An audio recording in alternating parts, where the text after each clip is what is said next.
I'm like, well, dude, it looks pretty crazy popular. And so he goes and he searches, like right in front of me, searches the internet, and he goes, how many episodes is it? I'm like, I don't know. I just hear a lot about it. And he's looking it up on Google, and he goes, dude, it's like 12 episodes. It's like 13 episodes. And I was like, I didn't know. Well, they like long series.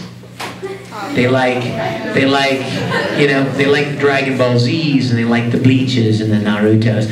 So he's like, oh, dude, 12 episodes. But I would love to know who's going to do it. They said it's supposed to be out in 2010, something like that. Who's they? It's on Anime News Network. That may be a lot of conjecture on somebody's part.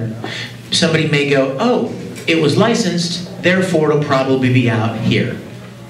Not necessarily. I don't know. I hope so. You guys keep your fingers crossed. I would. What would be a good role for that show? I know. Zero? Okay. Well, you guys all collectively keep your fingers crossed. Yes. Question? Yes, sir. Who's your favorite voice actor?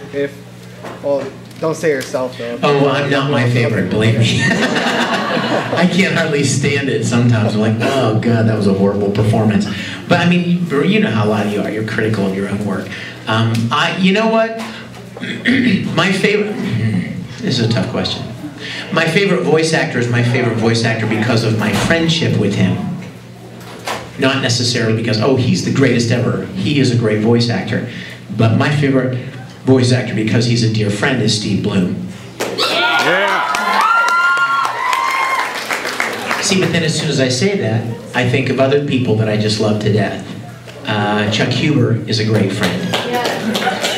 Mike McFarlane, Caitlin Glass, Monica Rial, Todd Habercorn, Colleen Klinkenbeard. So many that but they're my favorites because I know them and I love them and work with them, and I really respect their work. Greg Ayers and Chris Patton are great voice actors. Travis who? I love Travis. I tease Travis and I tease each other all the time. Well, yes, again, and Travis also because we're very good friends. So, yes.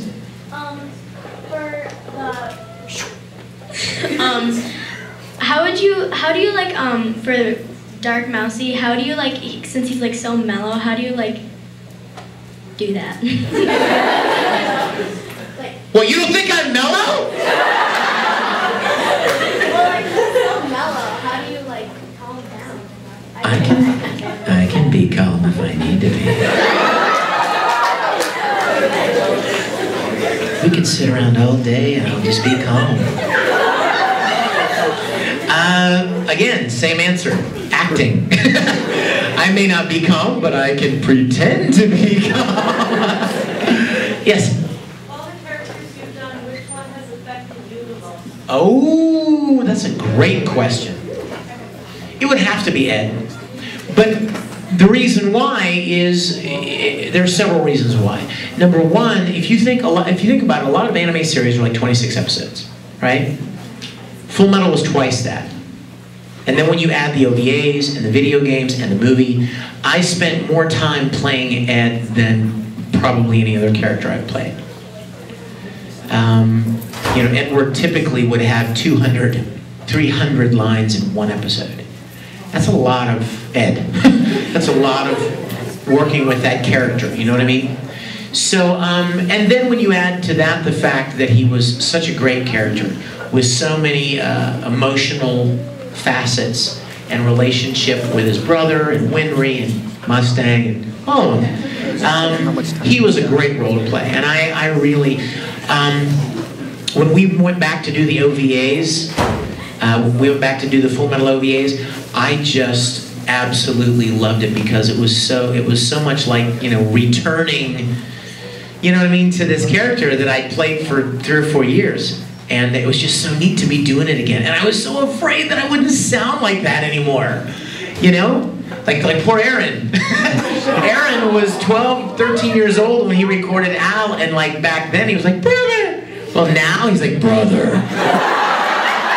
I'm serious. you know what I mean? He doesn't sound like that anymore. And I was so worried when I went in. I was like, oh my gosh, I hope I can still sound like Ed. And so, you know, they do this thing where they have a reference line. So you get in there and the director would go, okay, listen to this and then repeat it. And they would pull a line out of one of the episodes, and it would be Ed saying, you know,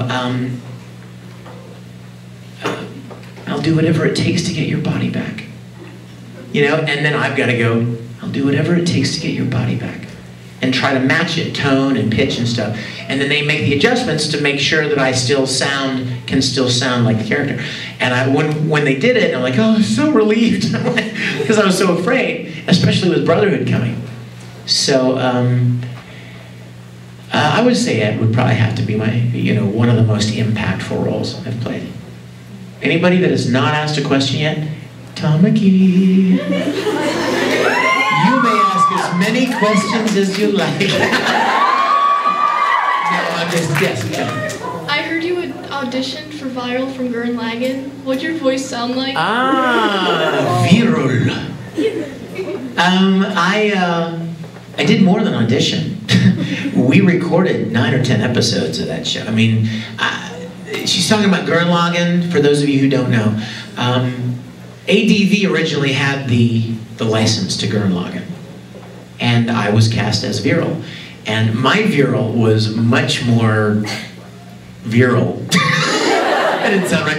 It was much more sinister. It was much more, my Viral was almost like, kind of like Gollum from Lord of the Rings. And it was cool. I mean, it was bad. And it was so fun. I mean, like, we were having a great time. We had recorded 8 or 9 episodes. And then